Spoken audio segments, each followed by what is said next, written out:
You've seen Fraser, Hastings. What is your feeling? He's a big chap. Fragile isn't exactly the word that springs to mind. I talked to his landlady before seeing him. She went to bed at 11. Fraser wasn't home yet. Bien. Megan Barnard said he is a reserved character but with a nasty temper. We will see if this is the case.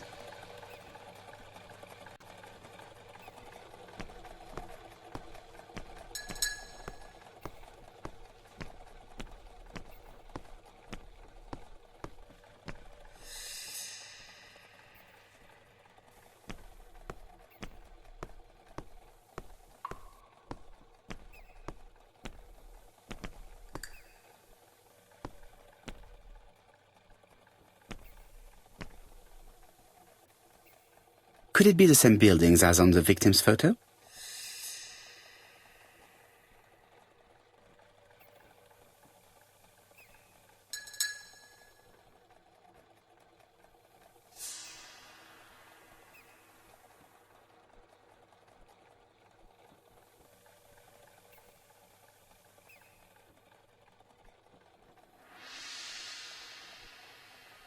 This is definitely where the photo I found in the hut was taken.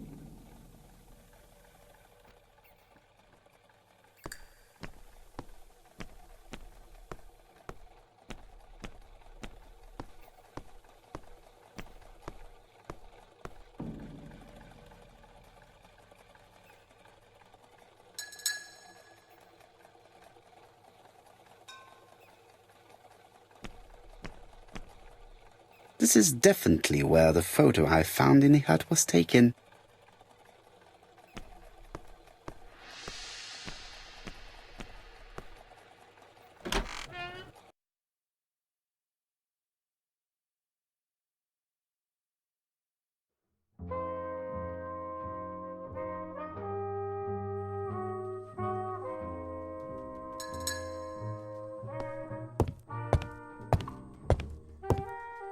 I've finished with this subject.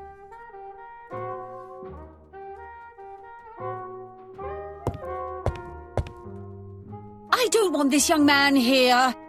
Be quick and do what you must.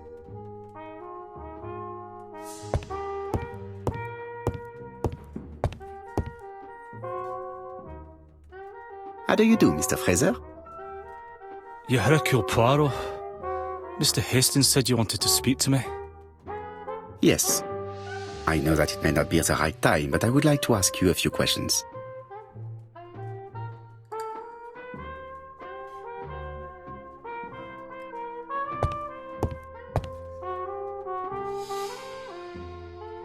This man looks suspicious.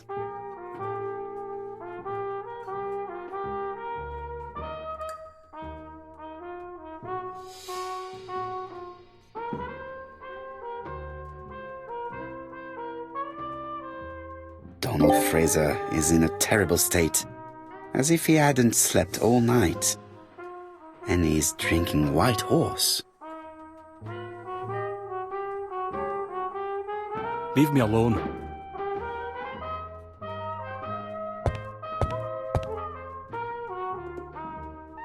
Tell me that it's a mistake, that Betty isn't dead. Sadly, your lady friend has been murdered, Mr. Fraser. Oh, Betty, if only you'd listened.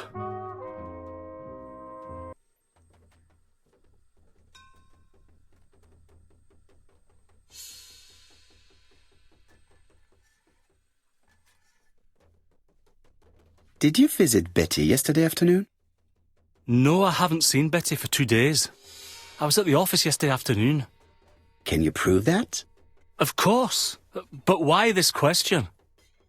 Betty died yesterday evening, didn't she?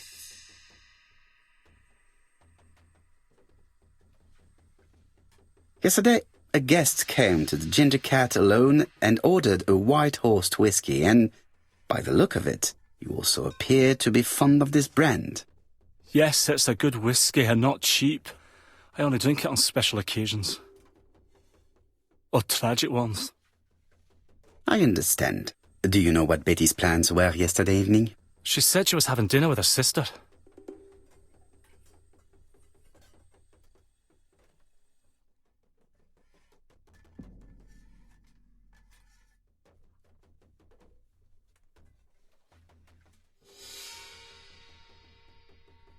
And you believed her? And why not, sir? She was my fiancée. That did not stop her from lying to you before. Betty was not a bad girl, but she did like to take advantage of her success with men. How dare you sully her memory?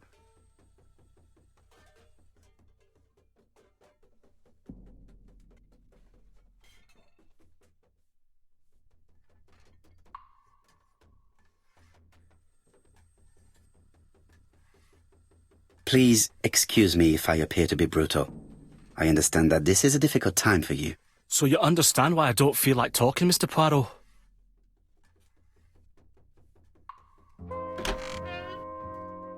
Ah, I knew I'd find you here, Poirot. I thought the victim's young man was here. Yes, is all yours, Chief Inspector. Let us now try and get our brain cells to work.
Fraser doesn't have an alibi and he's extremely jealous. You are very skilled at summing up. And yet you haven't asked Jap to arrest him. It is too soon. But I agree, without the letters announcing the crimes, Fraser would already be behind bars. Bon, I think we have enough elements. Let's reconstruct the events at the scene of the crime. I can't imagine how the murderer wasn't seen, though. Surely she must have struggled. Let us try and imagine the scene.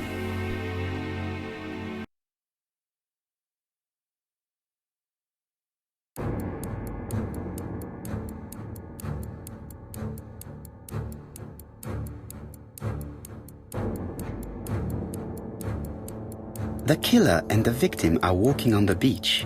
Miss Betty has a bag, a belt around her waist, and carries her shoes in her hand.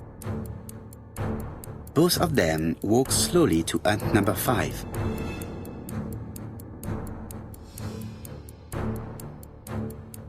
Both of them walk slowly to hut number 6.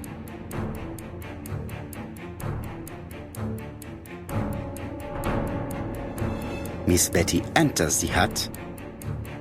She leaves without her belongings. Then she hides a coat.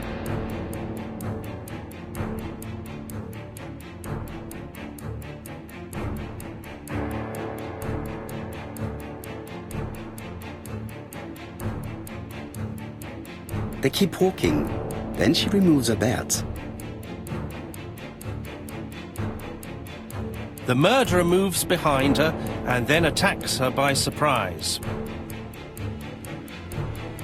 The body falls, lifeless, on the sand. Everything appears to match the crime scene, mon cher Hastings. That is exactly what happened.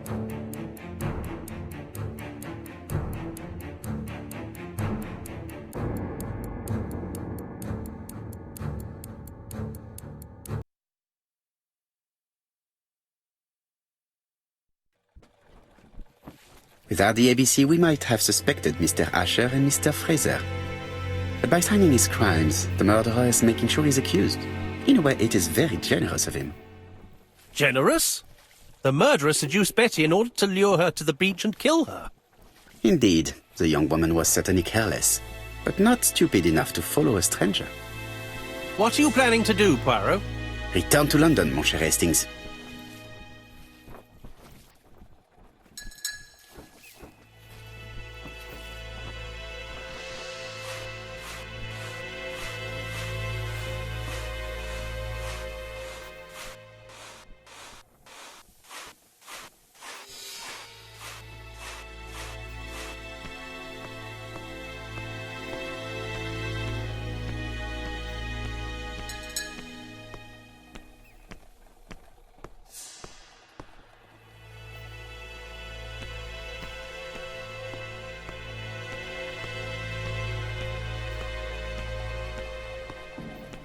Right, back to London.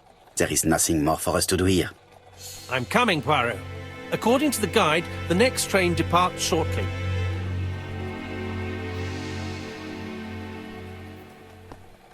Right, back to London. There is nothing more for us to do here.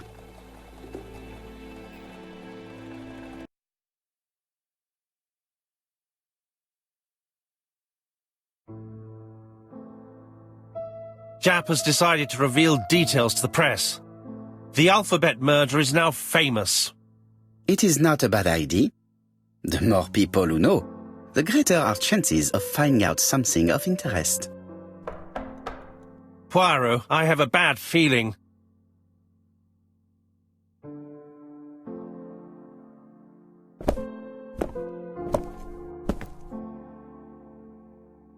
Poor Mr. Poirot, not so good at these little criminal matters as you thought yourself, are you?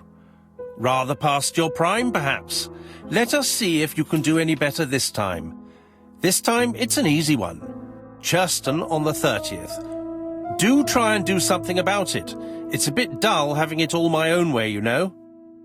Good hunting. Ever yours, ABC.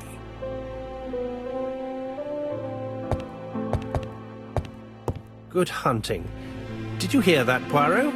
The murderer seems to be taking it all as a game, a challenge. He will strike on 30th in Churston. We must warn Scotland Yard.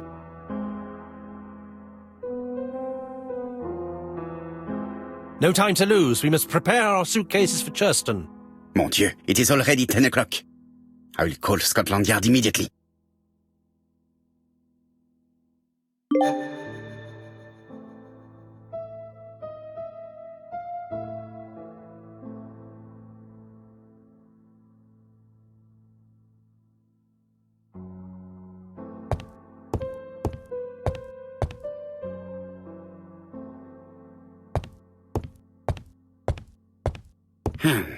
In his haste, Hastings tore the envelope.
Daily Flicker, July 30, 1935. ABC affair, no progress. The alphabet murderer is still on the run.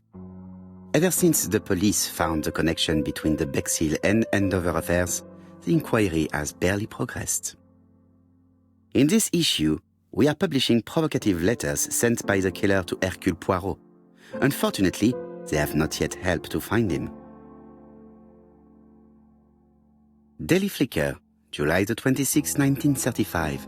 The Bexhill Horror. Young maid strangled on the beach. Killer struck at midnight.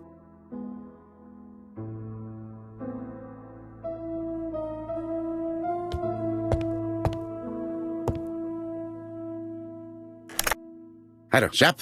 We received a new letter from ABC in the 10 o'clock post. Where and when? In Churston. Today. Today? I'll inform the population immediately. I'll check the train times. Call me back.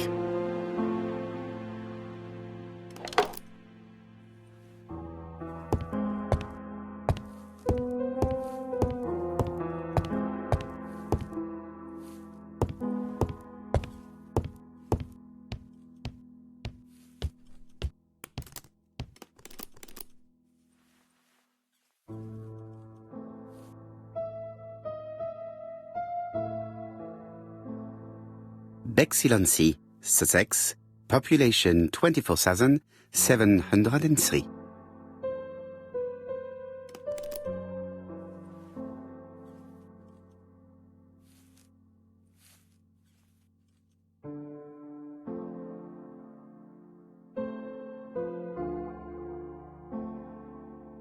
Hastings' photo album.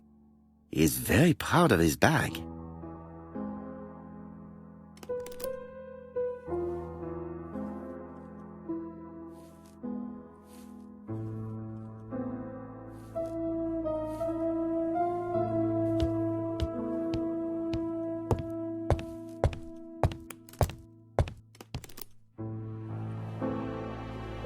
Hastings, what you are doing is an absolute disaster. That is no way to pack suitcases. Heavens, we must hurry. We have to get to Churston before the murder. Hastings' order and method are always necessary, regardless of the circumstances. Okay. I'll let you pack them. All the same, it really is a disgrace to leave your belongings in such a mess.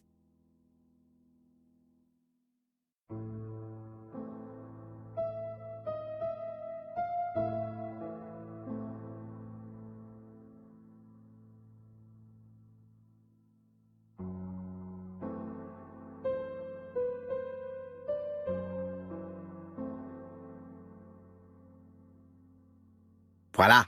It only took a minute. Poirot, you were right.